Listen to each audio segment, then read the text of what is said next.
किती किलो असतील ग? किती असेल अप्पा? 5-6 किलो. 5-6 किलो करपाली. तिला गाबुली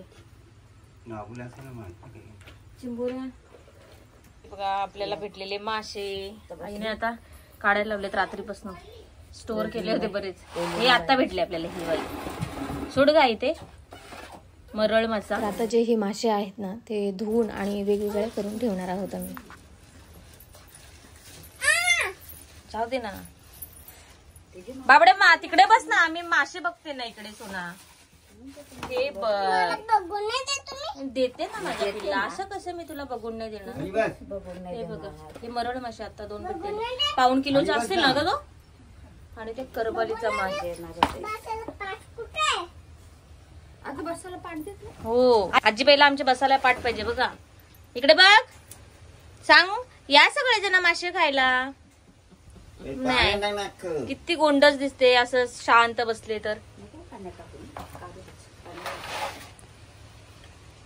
ते त्याच्यात टाक ना आई. डायरेक्ट टपट टाक. नको असं पलटी नको. खुलं करू आपण. फ्रीजर मध्ये टाकेल ना. बर्फ झाला. लाईट पण गेली. हे आपले कालचे आणि आजचे मासे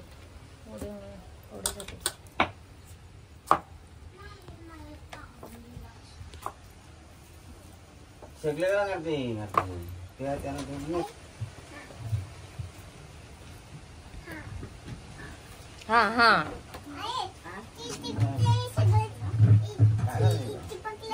आई ते असं पलटी कर ना. डायरेक्ट टोपच पलटी कर त्याचं.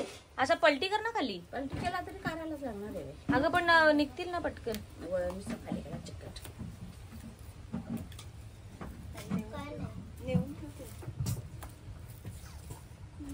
हे बघा गम्मेला बर करवाली. हे बघा आणि ते बघा. हे बघा केवढे मासे वल्गन. पातीचा मासा नाही भेटला. फक्त 2च भेटले होते.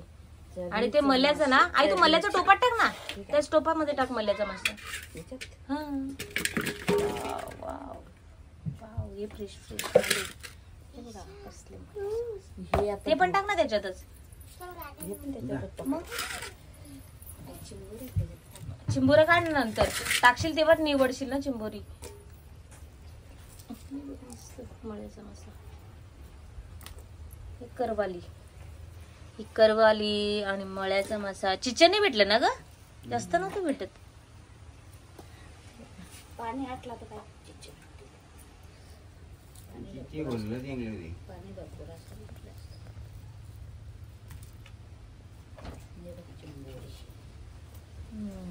चिंबोरी जास्त नव्हत्या भेटल्या ना. गेल्या वर्षी मस्त ते ह्याला निघत होते.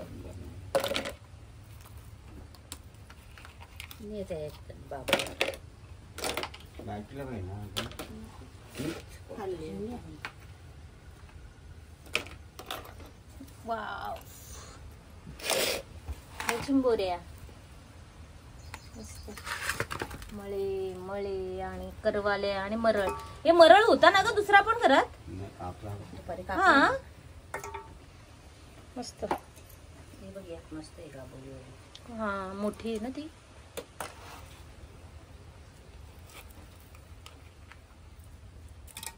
डोकी पण काढलं त्यांची. भुश्याच.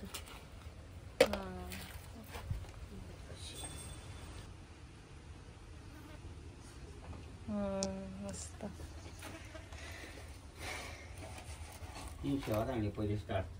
ही मोठी आली. किती किलो असतील ग? किती असेल अप्पा? 5-6 किलो. 5-6 किलो करपाली. आणि असं विकायला गेली तर आई कितीच होतील ग? 200 रुपये.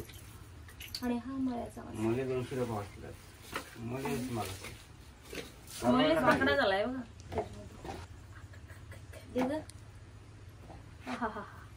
तिला गाबुली असं ना म्हणते चिंबोऱ्या.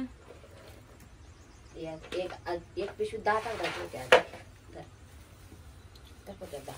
लगेच त्याच्यात मध्ये टाक.